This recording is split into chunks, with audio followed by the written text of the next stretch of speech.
later, they come get him. And they tell him he's going to be fine, and they give him a little food to eat. Then they take him and they put him in this little storage shack. Then, throughout the night, they unfortunately torture him in horrible ways. And after that, it's time for Adolfo to perform the sacrifice. And so then Adolfo and the gang, they take Mark out to a nearby field, and Adolfo has this huge machete, and pow, he strikes Mark once in the back of his neck, and this unalives him.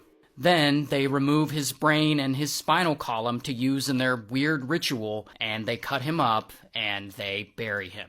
And I guess now Adolfo and his cult, they feel safe now that they've made this human sacrifice. Meanwhile, Mark's friends are super worried that their bro disappeared. Like, no one in their group saw him get kidnapped. And so they searched all the bars and everywhere in town that he could be. And they kind of assumed that he, maybe met some girl and went off to smash at her place or something like that. But after hours of searching the town, they have no luck. And so they go and they report Mark missing to the police in Texas. And interestingly enough, Mark's uncle is actually a special agent with the U.S. Customs Service. So this dude has connections with law enforcement on both sides of the border. And so pretty quickly, police in U.S. and Mexico are all looking for Mark or anyone who might be connected with his disappearance. And there's this whole manhunt, and volunteers come and they hand out over 20,000 flyers. Mark's parents offer a $15,000 reward. They bring out terrain vehicles and helicopters to search everywhere they can. And this story is all over the news. And then a few weeks later, they feature Mark's disappearance on an episode of America's Most Wanted. Regardless, there are still no leads and no one knows anything.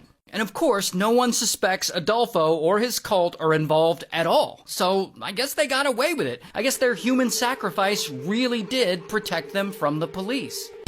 Until one day, about 2.5 weeks after Mark's disappearance, police set up a roadblock, like a checkpoint. Not for Mark, this is actually routine as they're trying to catch drug smugglers in the area. And one of the members of Adolfo's cult, some goon, is driving through. And I guess he just doesn't want to deal with police, and so boom, he runs right through this checkpoint like a dumbass, and he speeds away. And of course, Mexican police, they're not going to let this slide. However, instead of turning on their sirens, they play it cool, and they have some officers follow him slowly in an unmarked police car. And this stupid goon drives all the way out to the cult ranch, and he inadvertently leads the police there. And so eventually, police come out and they search this ranch, and they find pounds and pounds of Zaza and a bunch of weapons, and they find